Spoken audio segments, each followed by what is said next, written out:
தமிழகத்தில் விளையும் காய்கறிகளுக்கு கேரள அரசு புதிய கட்டுப்பாடுகளை விதித்திருப்பதால் நீலகிரி மாவட்ட விவசாயிகள் கவலையடைந்துள்ளனர்.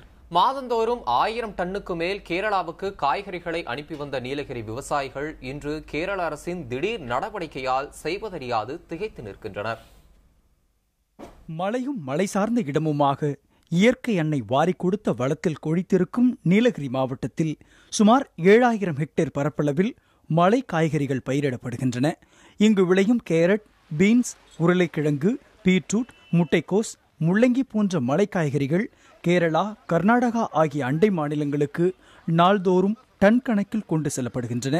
தமிழகத்தில் விளையும் காய்கறிகளுக்கு கேரள அரசு திடீரென புதிய கட்டுப்பாடுகளை விதித்திருப்பதால் விவசாயிகள் அதிர்ச்சியடைந்துள்ளனர்.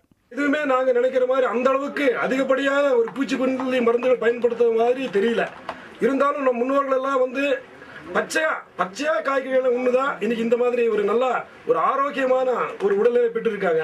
ஆனா இன்னைக்கு கேரளா அரசு என்ன ஒரு உள்நோக்கத்துல இதை செஞ்சிருக்காங்கன்னு சொல்லி எங்களுக்கு தெரியல. நீலகிரி மாவட்டத்திலிருந்து கேரளாவிற்கு மட்டும் மாதந்தோறும் 1000 டன்னுக்கும் மேல் மலை காய்கறிகள் அனுப்பப்படுவதாக விவசாயிகள் கூறுகின்றனர். கேரள அரசின் திடீர் நடவடிக்கையால் இரு மாநில மக்களும் பாதிக்கப்படுவர் என்று கூறும் விவசாயிகள் கேரள அரசின் செயல்பாட்டில் அரசியல் நோக்கம் இருப்பதாக குற்றம் சாட்டுகின்றனர். எங்களுக்கு தெரிஞ்சு இங்க அதிகமான பூச்சிக்கொல்லி மருந்து யூஸ் பண்ற மாதிரி எங்களுக்கு தெரியல.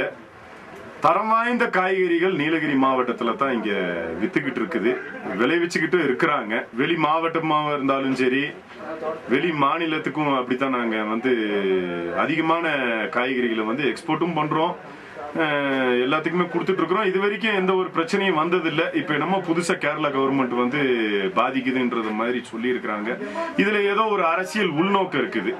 தேனி மாவட்ட ஆட்சியர் உத்தரவின் பேரில் கேரளாவுக்கு காய்கறிகளை அனுப்பும் மொத்த வியாபாரிகளிடமும் அவர்கள் சந்திக்கும் பிரச்சனைகள் குறித்து தமிழக வேளாண் துறை அதிகாரிகள் கேட்டறிந்தனர்.